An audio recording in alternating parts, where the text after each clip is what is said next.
Hey, what's going on, guys? Welcome back. This is going to be part 2 of the build along with this knife. I hope you guys have watched part 1. If you haven't, please go back, watch part 1, or you're kind of going to be lost as to how I got to this point. I appreciate you coming and checking out the channel. If you are returning, thank you. Welcome back.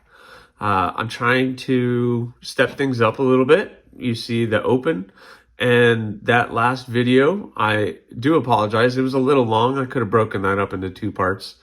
But I'm trying to bring some more editing into the videos and spend a little more time doing it. So I hope you guys are appreciating it and seeing it. If not, then I'll just try to keep it more simple moving forward.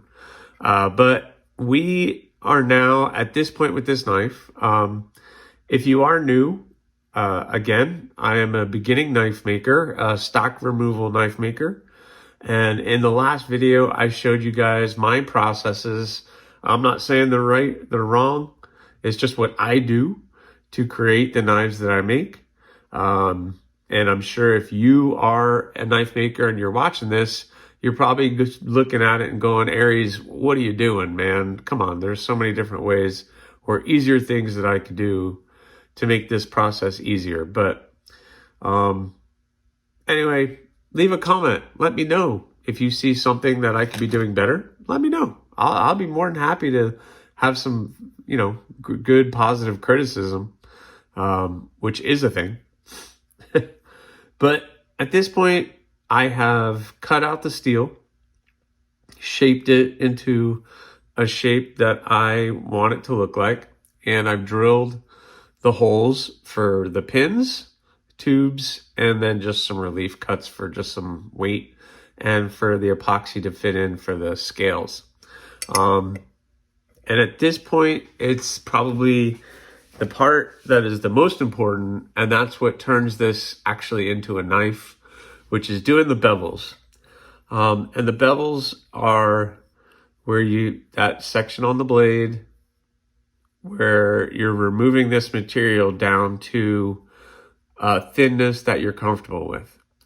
And, as a knife maker, you could do this a couple different ways. I choose to use a jig for that process.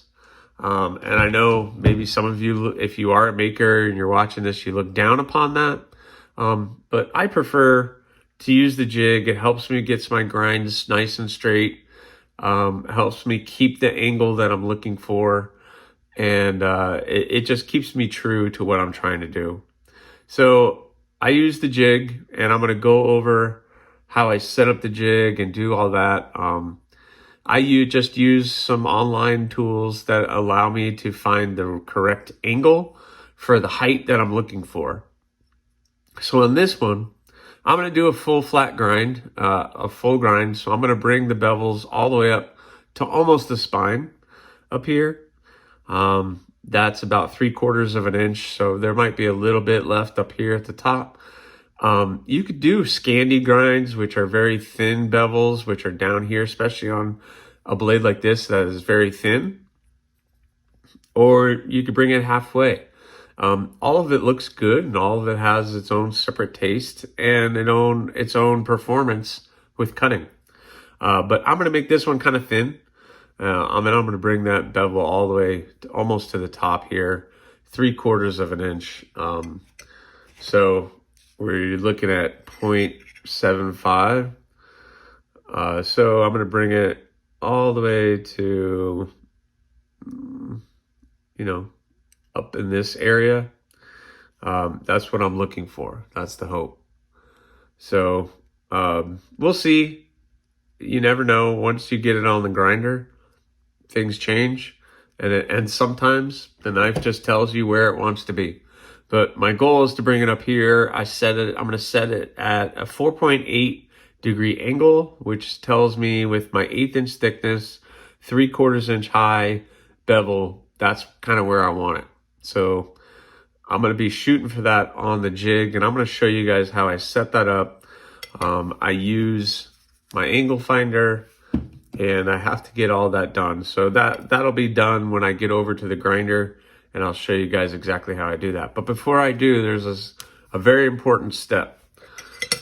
So that important step is I need to know where I'm going to stop with these bevels. I don't want it to go past halfway. I don't want it to get too skinny here, or during heat treatment and sharpening, it's going to remove too much material. And as you guys know, once you remove it, you can't go back and add. So what I'm going to do is, yeah, I don't have that blue stuff. I'll get that marking material, but for right now, I'm using just the permanent markers. It seems to work. My black ran out, so I've been using red, and I kind of like the red a little bit better. So anyway, I mark the edge of the blade because I want to know where I'm going to stop. And there's all these center scribes and everything else, but I'm going to use just an 1/8 inch drill bit. And I have a nice flat surface, and I'm going to scribe with this drill bit that line. So now I have a nice line there. Flip it over, do the other side.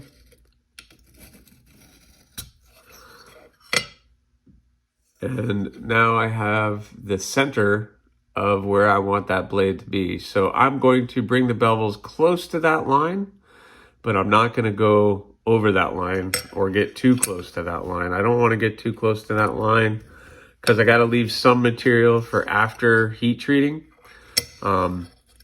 just to leave myself a little bit of leeway to try to correct any things that happen in heat treating, clean up the heat treating, etc. So that's what that line is, and it's going to help me bring those bevels to that line, and then I could be done. So that's kind of step one of this process.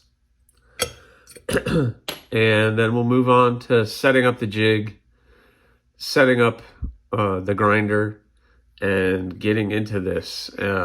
This is, like I said, guys, this is probably the most nerve-wracking part of the knife build, because if anything's going to go wrong, it's going to go in this.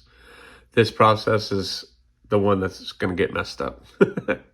Well, all right, let's get over there and get that taken care of. All right, guys, so first thing at the grinder is we have to make sure all of our angles are correct. So the first thing, you zero out the work table to make sure that that is completely zeroed out. And then we put our angle finder on the blade, and we try to make sure that the angle is what we want. I guess you guys should see, I'm looking for around a 4.8 angle. So I'm gonna have to adjust this just a little bit. So I'll pull that back, put that up against the grinder, make sure we have the right angle. Getting attacked by a fly. I got it. Look, it's my blood, but the fly is dead. So making sure that we are dead nuts on about 4.8. You can see how everything's bouncing around. So I have to make sure that everything is perfect. I'm trying to let you guys see what I'm looking at. So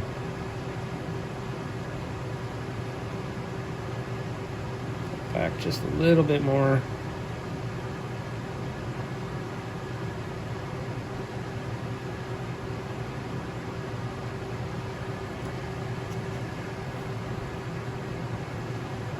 Super important to try to get the right angle.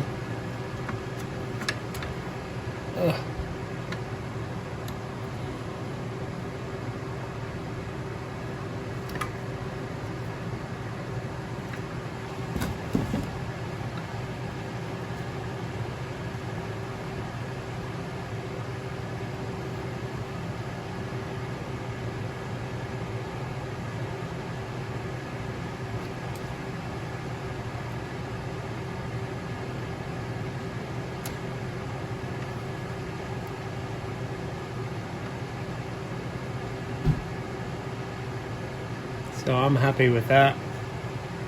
4.8, I'll play with it, maybe dial that in, and then we're gonna get started.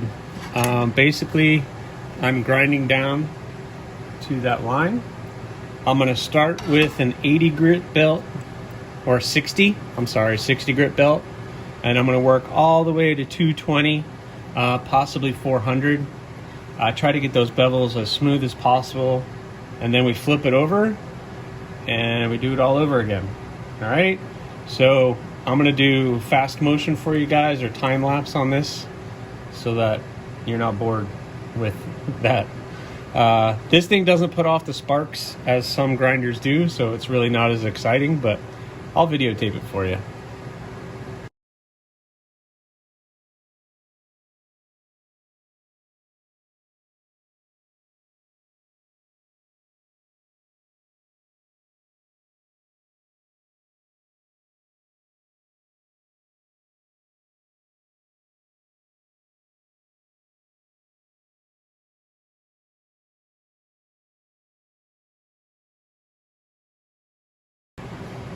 All right, guys, so that was down to about 400 grit. Definitely did not go as high as I expected it to, but I really kind of like that bevel line anyway. Now I'm just hoping I'll flip it over and match it to the other side, and I will catch you guys up on that once I do it. So I'm gonna go ahead and do that. Not gonna film that one. So I'll just flip it over, do it again, and I'll touch base with you once that's done. All right, guys, so here we are. It's starting to look more like a knife now. Got both sides ground. 400 grit. I like to get it pretty 400 grit before heat treat. It's not too thin at the edge. I got a little thin back here, but I'm going to be doing the next step actually is I put a little sharpening choil in right at the back there, but it turned out pretty good, pretty even. I think right in here got a little high compared to that side, but once it's heat treated and tempered, I'm going to go back, fix that up, clean that up, make that look good. But so far it's looking pretty good. What do you guys think? Let me know in the comments. Next thing is just I'm going to take a file and I'm going to put a little choil in here. I'm not going to video it unless you guys really want me to. I mean, let me know in the comments if you want every detail, but I have just these little small files, and I'm just going to make a small sharpening choil right in here. So it's just a couple times, and it leaves that nice groove in there for, I guess it's called a Spanish choil or a sharpening choil. It's an added touch I put on all my knives, and that's what it's going to be. And just so you're curious, the belt sequence was 60 grit, 80 grit, 120 grit, 220 grit, and 400 grit. So the 60 grit was just to get the main part removed, and then you slowly thin it out, and you're just trying to get all those grind lines out nice and smooth. You don't want anything too thick of a grind line. 400 smoothed it out, and then I have a conditioning belt that's going to smooth it out a little bit more to where we need. And then once it's done, heat treated and everything, I'll make sure these flats are a little smoother, and it will be on its way. So I hope you guys like it. I'm going to do this, and then I'll post a little what it looks like at the end, and we'll move on. All right, guys, so far so good. All right, guys, so the choil is now there. Turned out pretty good. If you wanted to see that, like if you want to see every detail of what I do, let me know in the comments, and on the next one I'll try to make sure that I add more details. Hopefully I'll read some of those comments before I start working on the next step on this one. So what I'm looking for when I'm doing this is to make sure everything's pretty even at this point, which it pretty much is. I really like the evenness I got right here. Both of those grinds on either side ended up at the same exact place. And then at the front of the blade, they're pretty even as far as where it ends. So this one ended right here, and that one ended right about there. So they're right about in the same spot. Because like I said, once I start getting other things involved and hand sanding and doing that, then the real detail work will start to come into play. But for the rough grinds, even though it's up to 400, it turned out pretty good. Looking forward to this one. It's going to be a great little EDC size blade to keep at your waist or your pocket, whatever you wish. So far, so good. Again, this is a pedal. So I got this one to a good spot. The next step is heat treating, tempering, cleaning it up, and putting the logo on. So that's all a multi-step process. But before I do any of that with this one, I gotta do the same thing with these two. So these two are next up on the grinder, and probably since this is the evening, and I'll probably end up doing those in the morning, but this one is well on its way. What do you guys think? Something you're interested in? What kind of handle material are you guys looking like? I probably have some G10 or micarta that I'm going to be using for it. So let me know. What do you guys think? What would you like to see? Besides something that's going to cost me a bunch of money. I'm on a budget, guys. I'm on a budget. But maybe if I sell one, hello, go to my Etsy store. If I sell one, maybe I can get some handle material in. But I think I have a good idea what I'm going to use on this anyway. I just want to know what your opinion is. So let me know. So I think this is going to conclude part 2. I'm going to try to keep it short. Well, I don't even know where we are on a timeline on this one, but I'm trying to keep it 20 minutes or under on this one, guys. I promise. I respect your time, and I do appreciate you watching these videos. Please subscribe. Please give me a like. Please leave a comment. Or not. Again, that choice is yours. Have a good day.